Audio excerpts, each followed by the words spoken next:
I'm gonna make some mac and cheese because I spent so much time getting the camera set up that there's no time to make anything else. All right, so going to salt the water. Put that on high. For our cheese sauce, going to start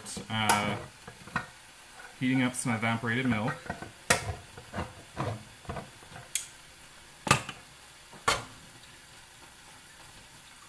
And we'll just put that on medium-low.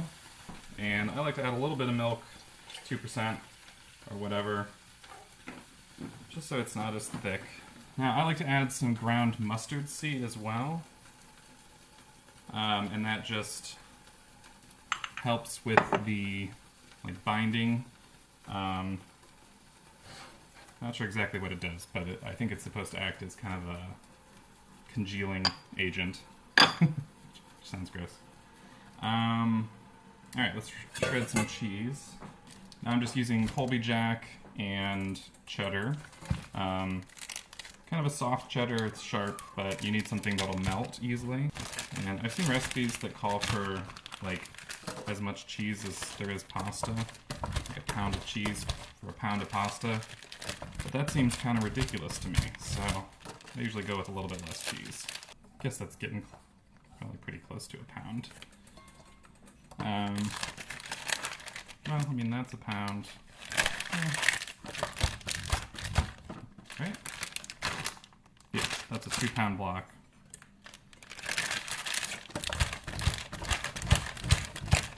And it's so hot in here that cheese is already a little melty. So actually, we need the pasta to be close. I like the pasta to be close to ready by the time I make the cheese. So I'm gonna pause and then we'll come back to it. Oh, look at that. 10,000 steps. Nice. Alright, I lied. I'm gonna work on some other stuff. So I like to add stuff to mac and cheese just to make it a little more of a complete meal. So we got some green peas here. Best if used by July 2022. So only a year past their expiration. Just a nice block of pea there. So what I like to do is about half a bag. Sure. You can see this is very icy and everything. So I'm going to rinse this and then just throw it in the microwave in a bowl, not in the metal. Yeah, you can see they're kind of dried out a little bit, so less than ideal, but it'll be okay. So I like to use whole wheat when possible, so get some whole grain rotini. Alright, so while we're waiting for the pasta to start boiling and the milk to heat up, I'm going to prepare the cheese. So I'm going to just add some cornstarch and then mix it up until it feels really smooth and slippery, like it doesn't want to clump together at all. And basically the more cornstarch you add, the thicker the final product's going to be, which is why I add some milk just to balance out some of the thickness from the cornstarch. So that's a pretty good ratio, I think. There's basically every bit of cheese, every bit of cheese surface has some cornstarch, and there's really not much loose cornstarch in the bottom. So I think that worked out about perfectly. Alright, so now once we're ready to put everything together, this will go into the cheese, or into the milk, and start melting. And the cornstarch is there to help it emulsify with the milk instead of, or help the fat in the cheese emulsify with the proteins and the liquids rather than just separating out so you have grease and globby cheese. So in order to get the smooth consistency, we use the mustard seed and the cornstarch to help everything bind together. Alright, and looks like water is ready.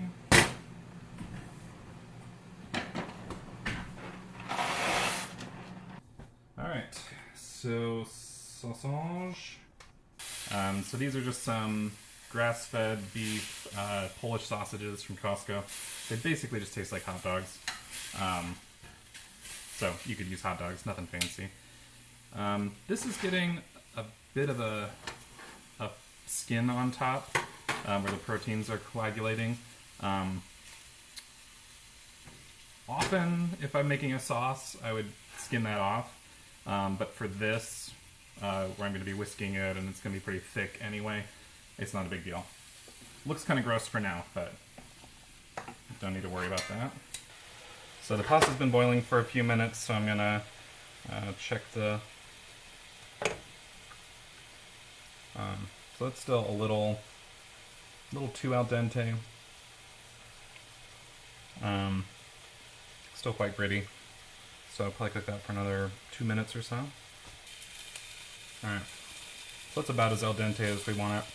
You can see there's still some white or some uncooked part in the middle. Alright, often when I cook pasta, I just save some of the cooking water just in case I need to thin out a sauce or something. I probably won't need it here, but don't hold a spoon that you just put in boiling water over your hand. Alright, and I'm not rinsing... Oh, shoot. How long has this been going on? Should have cut that earlier. Alright, so now we're ready to add the cheese.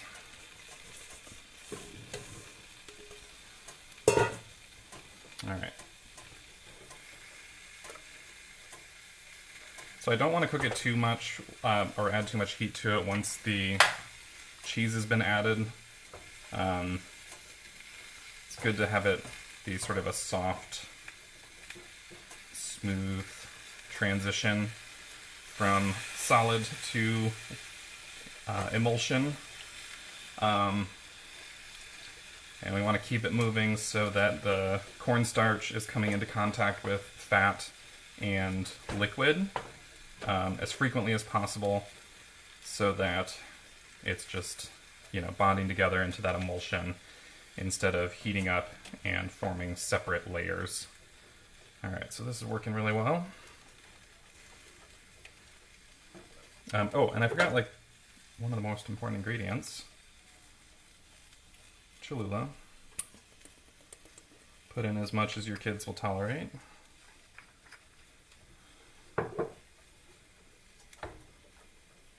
Alright, so that's looking perfect. Let's add the pasta. So just give it a little shake in the colander to loosen it up again. Again, I did not rinse it or add any oil or anything. We're just folding this in. This is definitely liquidy enough. In fact, maybe even a little liquidier. Well, no, this should be fine because we are continuing to cook the pasta a little bit. Alright, we can add the peas. And I should have drained that because there was a little bit of liquid left in there. Whoops.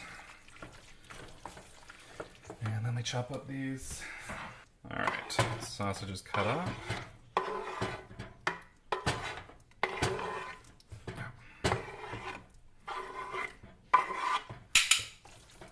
Alright, we'll just fold that in.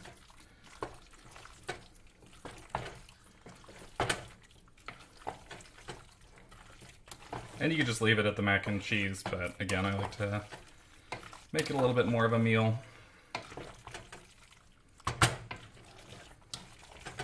Alright, then we just want to make sure the pasta is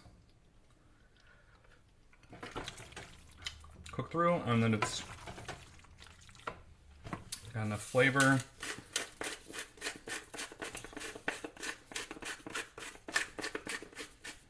Add just a little touch of pepper here.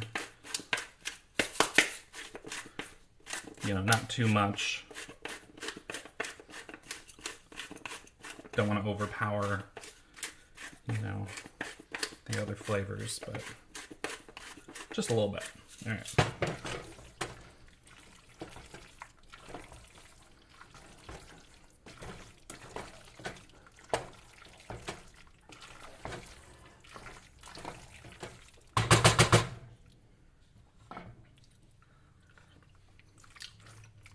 Now I'm torn because the sausages are going to be quite salty, but the sauce, the cheese could use a bit more salt. So I'm going to try and hit it somewhere in the middle.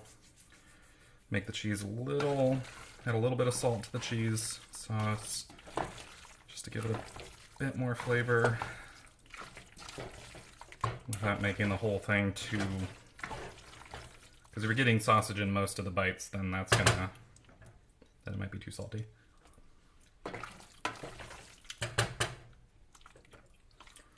Yeah, I think that'll do. So this is a lot. So I'm actually going to take about half this and throw it right in the fridge so that it stops cooking,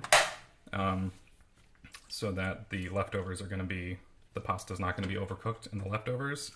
And then obviously you can just start serving. All right, and here is our mac and cheese. Super creamy, made with whole wheat pasta, and better than store-bought. Mosey said the peas are expired. Mm-hmm. Delicious expired peas. I mean,